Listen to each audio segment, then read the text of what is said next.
Assalamualaikum warahmatullahi wabarakatuh. Ya, malam ini kami akan presentasikan hasil proyek kami yang berjudul Deteksi Kualitas Air Aquacultur menggunakan Machine Learning. Dengan studi perbandingan algoritma Random Forest dan XGBoost berdasarkan profil toleransi ikan mas, lele, dan udang fanana. Selanjutnya, agenda di proyek kami yaitu ada perkenalan, ada tim work dan abstrak, research method, serta kesimpulan.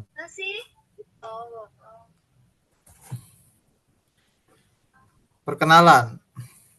Machine learning di aquaculture meningkatkan efisiensi berdasarkan data pemantauan kualitas air, mendeteksi perubahan berbahaya lebih awal dan mengoptimalkan kesehatan ikan sehingga menciptakan budidaya yang berkelanjutan dan produktif. Selanjutnya, ini adalah tim proyek kami. Yang pertama ada Ridho Maulana Solihin. Yang kedua ada saya sendiri dengan Ance Trinata, dan yang ketiga ada Jupri Parta Panuntun.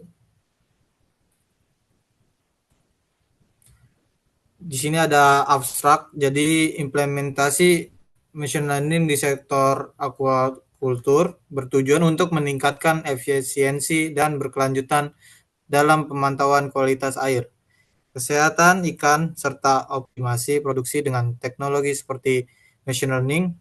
Aquaculture dapat secara otomatis mendeteksi perubahan parameter lingkungan seperti suhu, pH, dan oksigen terlarut. Ini kemungkinan peringatan dini terhadap kondisi yang berpotensi membahayakan ikan, mengurangi risiko kematian massal, dan meningkatkan produktivitas tambak secara keseluruhan. Selanjutnya, research method. Research method dibagi jadi 3. Yang pertama, pengumpulan data, algoritma, dan tools. Pengumpulan data. Data terdiri dari 2 sumber utama, yaitu water quality dataset yang mencakup parameter lingkungan seperti pH, suhu, oksigen, terlarut, dan lainnya, serta profil toleransi ikan untuk spesies seperti ikan mas, lele, dan udang fanana. Kedua sumber ini digunakan untuk melatih model deteksi kualitas air yang sesuai dengan kebutuhan spesifik masing-masing spesies. Yang kedua ada algoritma. Penelitian ini menggunakan 2 algoritma machine learning. Yang pertama Random Forest dan XGBoost. Random Forest adalah model berbasis pohon, keputusan yang andal dan mencegah overfitting. Sementara XGBoost meningkatkan akurasi melalui teknik boosting. Kedua algoritma dilatih menggunakan data kualitas air dan dievaluasi berdasarkan akurasi precision, recall, dan F1 score untuk menentukan algoritma terbaik dalam mendeteksi kondisi kualitas air yang sesuai untuk spesies ikan tertentu. Dan yang ketiga ada tools. Penelitian ini menggunakan beberapa tools utama, yaitu Python untuk pemrograman dan pengembangan model, Pandas, dan NumPy untuk manipulasi data, scikit-learn, dan XGBoost untuk pengembangan dan evaluasi model, serta Matplotlib dan Seaborn untuk visualisasi data Jupyter Notebook. Digunakan sebagai platform untuk mengelola alur kerja dan processing hingga evaluasi model. Tools ini menggunakan analis data yang efisiensi dan hasil prediksi yang akurat. Oke, selanjutnya Jupri, dipersilahkan. Kita masuk ke bagian pengumpulan data. Water quality dataset. Kita ngambil sumber dari data Mendeley. Data yang mencakup berbagai parameter lingkungan yang mempengaruhi kualitas air dalam aquaculture seperti pH, suhu, oksigen terlarut, kekeruhan, amonia, nitrit, dan karbon dioksida. Dikumpulkan secara kontinu setiap menit selama 24 jam dan dalam berbagai kondisi cuaca. Dataset ini memiliki total 4.300 titik dataset. Profil toleransi ikan. Profil toleransi ikan ini menyediakan rentang optimal untuk parameter kualitas air yang penting bagi spesies aquaculture tertentu, termasuk ikan mas, ikan lele, dan udang faname. Profil ini mencakup batasan toleransi yang dibutuhkan untuk setiap spesies untuk berkembang secara optimal.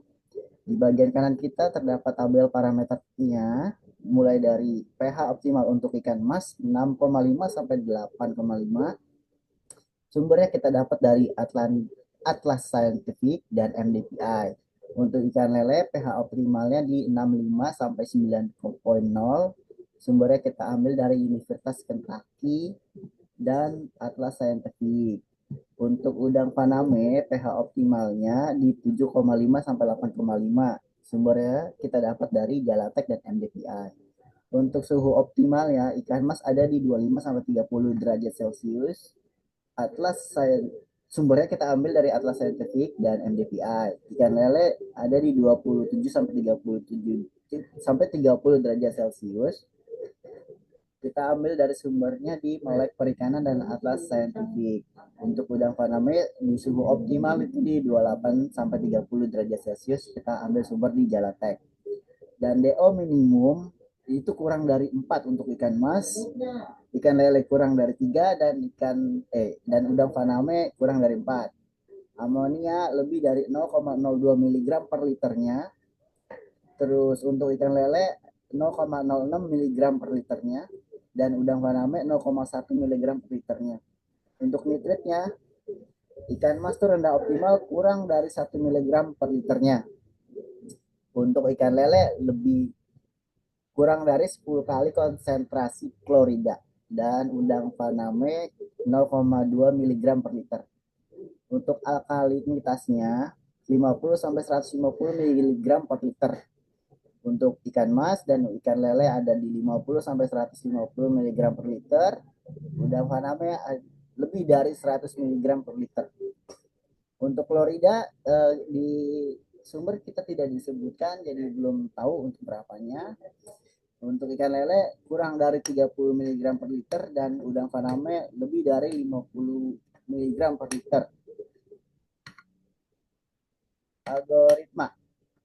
Algoritma yang kita pakai di sini adalah random forest. Random forest itu ialah algoritma berbasis assembly yang terdiri dari sejumlah pohon keputusan. Setiap pohon memberikan prediksi dan hasil akhir ditentukan berdasarkan voting mayoritas. Alasan pemilihan algoritma ini dipilih karena keandalannya dalam menangani data yang bervariasi serta kemampuannya untuk mencegah overfitting. Random forest juga relatif mudah untuk diimplementasikan dan menawarkan performa yang baik dalam berbagai kondisi data. XGBoost. XGBoost ialah algoritma boosting yang meningkatkan akurasi model dengan mengurangi kesalahan secara iteratif. Setiap pohon baru dalam model XGBoost dibangun untuk memperbaiki kesalahan dari pohon sebelumnya. Alasan pemilihan XGBoost ini karena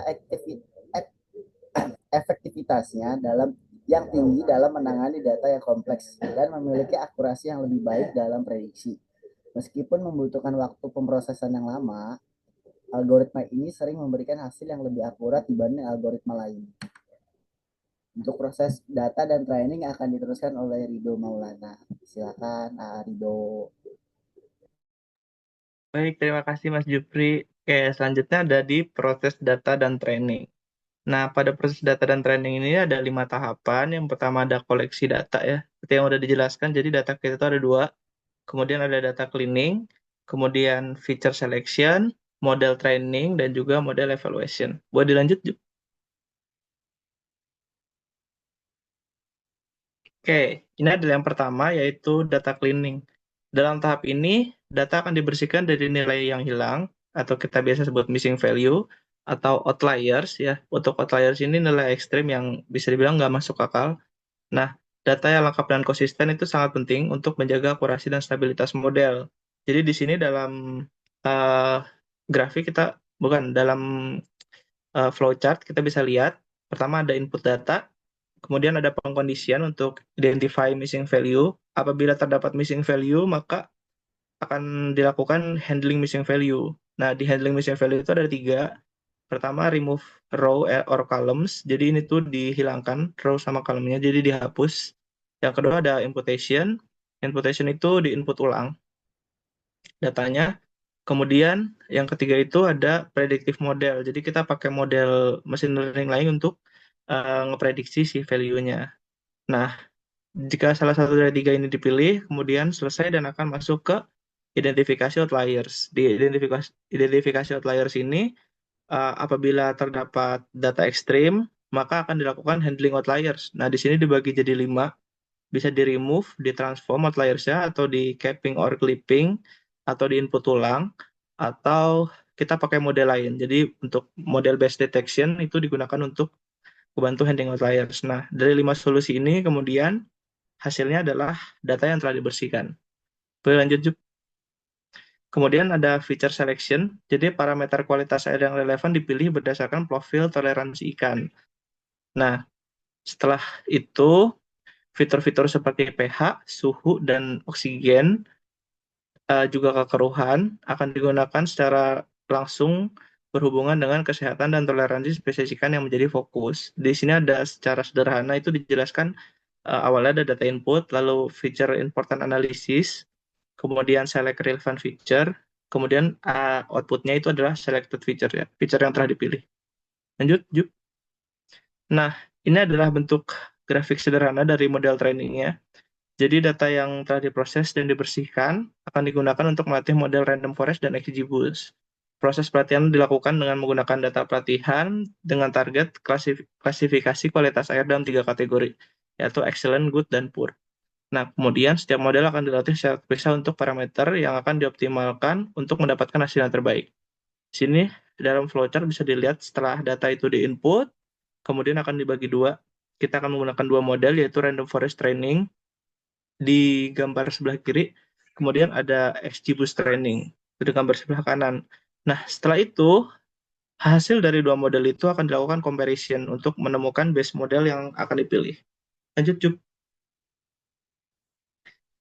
Kemudian ini adalah evaluasi model. Setelah proses pelatihan, model akan dievaluasi menggunakan data pengujian.